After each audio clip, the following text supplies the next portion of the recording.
everyone. Today we'll be breaking down cat-cow pose, sometimes also referred to as angry cat and purring cat, depending on your teaching. Some great benefits of cat-cow pose are, of course, spinal flexibility, warming up the spine, strengthening back muscle. It also helps to massage the internal organs. So it's a fundamental pose. It's a great one to transition with, to get you cognizant of pelvis movement as well.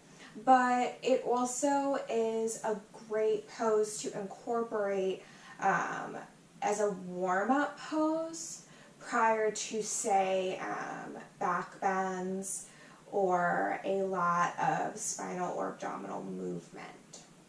So we're going to break down how to actually get into the poses per se, because it is two, how to get into them and how to move through them with your breath, which is extremely important. This is a pose that gets you these are poses that get you very in tune with your breath work, which is great.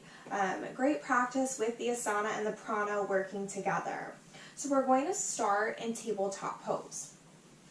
Getting there, we're going to come onto all fours. So first checking in that our wrists are stacked. You want the wrists stacked directly underneath the shoulder so that you have a nice support and you're not too far in front or too far behind. So stacking the shoulders over the wrists, and then stacking the knees underneath our hips with our feet flipped under, over. You're essentially resting on the tops of your feet as seen right here.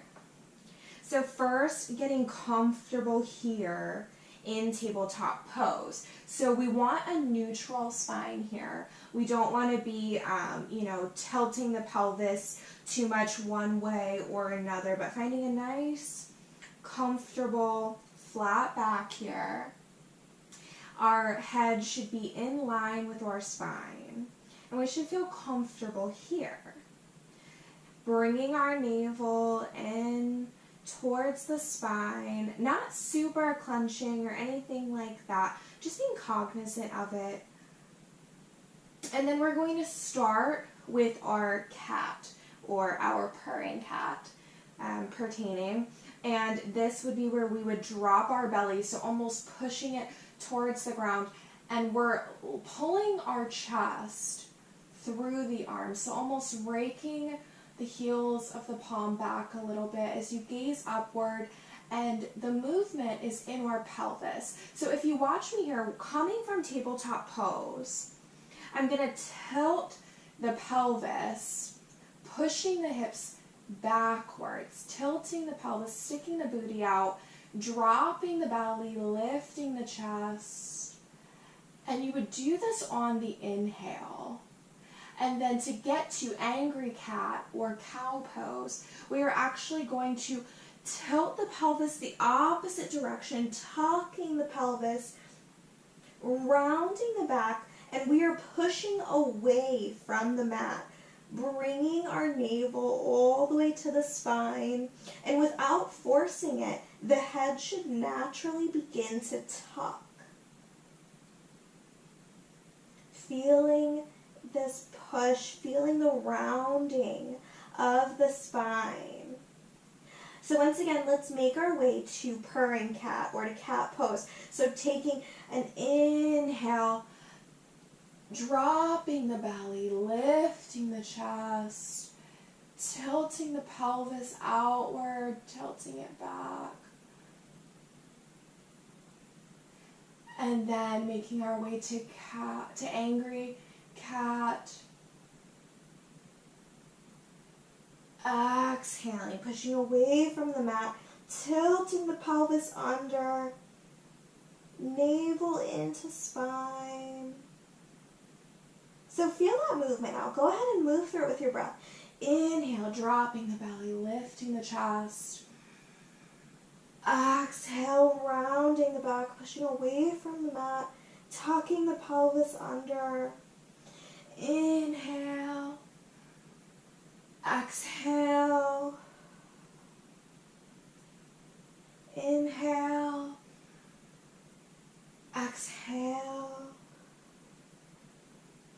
Making our way back to a neutral spine.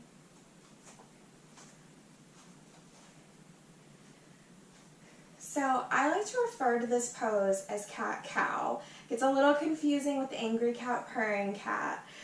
So if you're a little confused, dropping the belly, lifting the chest, tilting the pelvis back.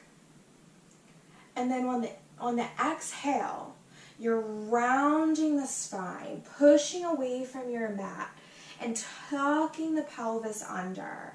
This is a movement that you can actually practice not just on all fours, and depending on how into your practice you get, you may start doing so. So you can actually do it from a seated position. And I'll turn this way so you can see me. Just practicing the movement, getting comfortable in the spinal movement of things especially. So first, our neutral spine, heavying the sit bones, growing tall out of the crown. And first, with our cat pose, or angry cat, we're going to exhale, hunching the shoulders, rounding the back, tucking our navel into our spine. And then inhale, flexing the back, dropping it, pushing the belly, pushing the chest forward and up. So finding that lift in the chest. Exhale, rounding the back, navel to spine. Inhale, chest up and lifted.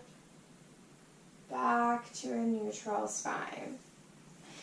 So it's especially great to practice however you would like to if you are looking to get more flexibility and more movement in your spine.